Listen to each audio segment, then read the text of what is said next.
If we look at the world around us, we find that there is a lot of misery in the world. Misery not only when it comes to humans, but even when it comes to nature. First and foremost, we see that there is a lot of inequality, injustice, and indiscrimination that is done to people on the grounds of caste, creed, color, religion, etc. And every day we tend to hear a number of accounts of the inequalities and the atrocities committed against the poor and the marginalized, committed against those who don't have a voice. And it is in this world wherein we see that nature is being destructed, where we see man, because of his greed for a more comfortable lifestyle, tends to destroy nature, tends to destroy wildlife. In such a world, we are called to become agents of transformation. Most importantly, we are called to heal this particular kind of world. Today's readings, in a very particular manner, emphasized on this aspect of healing. Not only physical healing, but sometimes also spiritual and psychological healing as well. Because we see that we live in an individualistic world, a world which is very competitive, where people are ready to sort of put their friendship at stake in order to gain position and status in life. We live in that kind of a world. And especially Jesus emphasizes the gospel values. Now, we can all ask ourselves, why does Saint Peter exhort the people to be humble, to be watchful, and most importantly, why does he tell them to keep up to the gospel values? Well, let's find that out during today's episode of Tea Time with the Word.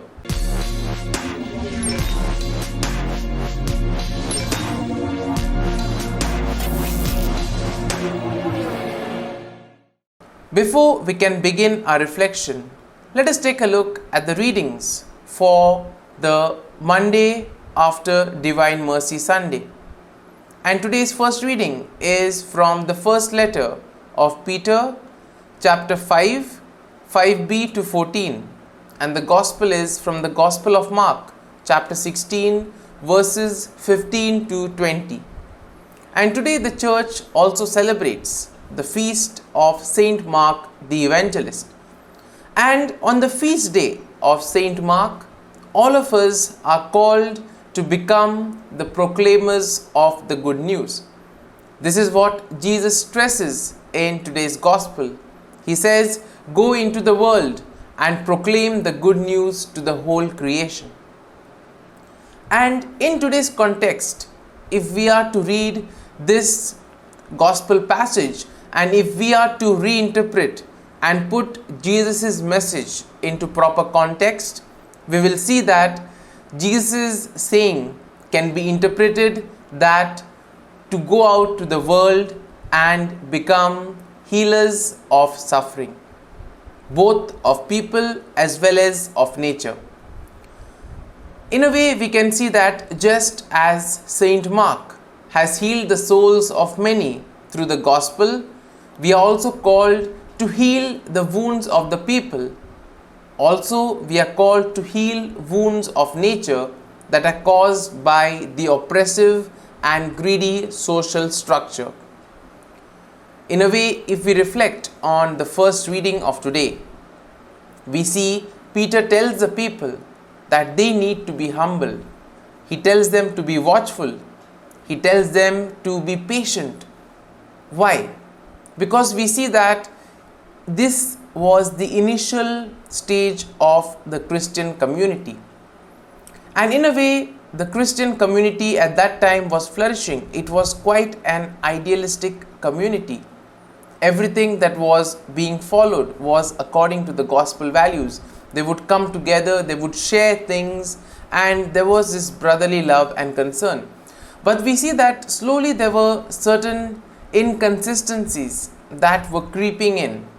And in order to prevent that, Peter writes to them and tells them that they need to be humble, because we have seen that Jesus has stressed a lot on the virtue of humility, not only after his resurrection but also during the Lenten season.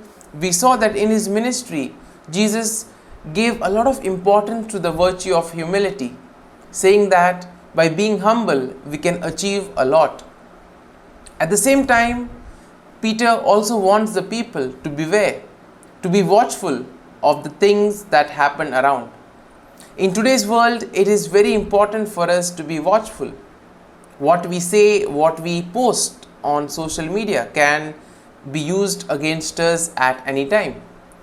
And also, we need to be watchful because there are so many factors that propagate false news. We need to be alert, we need to be diligent.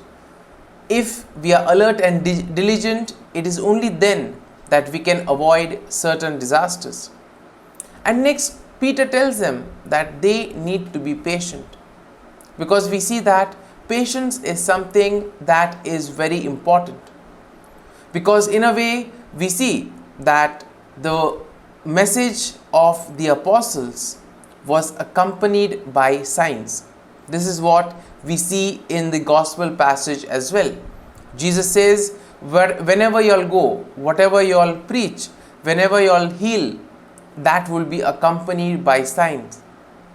And in a way, sometimes we may be led into the temptation of always looking and seeking for a sign. Sometimes we may also be dragged into this temptation of fundamentalism. That means literally following the Bible text, going word by word. Or sometimes we may also be lured by the temptation to put the word of God to the test. There was an incident of a pastor who, after preaching, proclaimed to the people that he would walk on the water.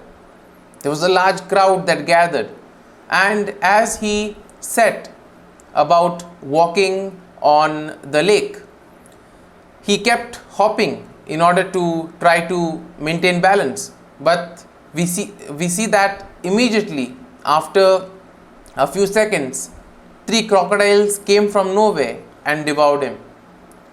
And this small story basically goes to show that we should never put the word of God to the test. Jesus himself, when he was tempted, warned us against this, that we are not to put the word of God to the test. We are never to put God to the test.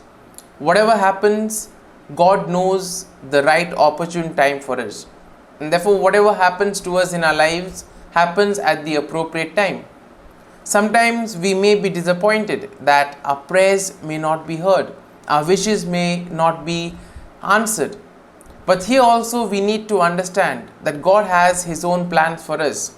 Sometimes a thing at the right time is more effective than having it earlier than that. And that is why Peter emphasizes on this aspect of patience. He wants the people to be patient, to accept the graces that the Lord gives as it comes. Turning our attention to today's gospel, we once again see that Jesus gives the apostles the graces to heal, to preach, and to proclaim the good news.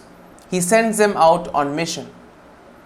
In other words, we see that the disciples were quite lucky to still receive the graces and the gift of the Holy Spirit from Jesus, in spite of not being there for him when he really wanted. We see that the disciples fled, they hid themselves out of fear. Peter, on the other hand, denied Jesus 3 times. But we see that the compassionate, loving, merciful nature of Jesus overtook all these other negative feelings which were there. And that is why we see that Jesus reveals himself to the apostles not once, not twice, but thrice. And he gives them the power of the Holy Spirit. He also gives them the graces And that is why we see that once they have received the grace from Jesus, the apostles are bold. They are ready to do anything to propagate the kingdom of God. Earlier, we see they were scared. They were afraid of their lives. But now they are ready to take any task and to go about proclaiming the good news and becoming proclaimers of the word of God. Coming to today's world, we see that creation is something that is not respected at all. Creation is the manifestation of God's love, and creation reflects God's manifold gift to humanity. God created nature out of nothing, and He gave humans the ability to create many things out of nature. In other words, it was out of His love for us that He created the things so that we too could have a comfortable life, that we could have the things that we require. But we see that most of the times we tend to be ungrateful. In the greed, we tend to destroy nature. Out of the greed, out of the temptation of having a more comfortable life, we see that we are slowly destroying nature bit by bit. And that is why we see that Saint Ignatius of Loyola also insists that we see God in nature, that we see God laboring in nature, God laboring in people, and God laboring in everything that is there around us. In other words, finding God in others, finding God in the marketplace is what we are called to do.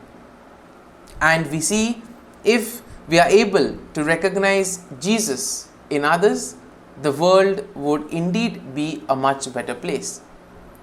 The realization of God laboring in nature remains to be a mystery until humans become responsible and make proper use of nature.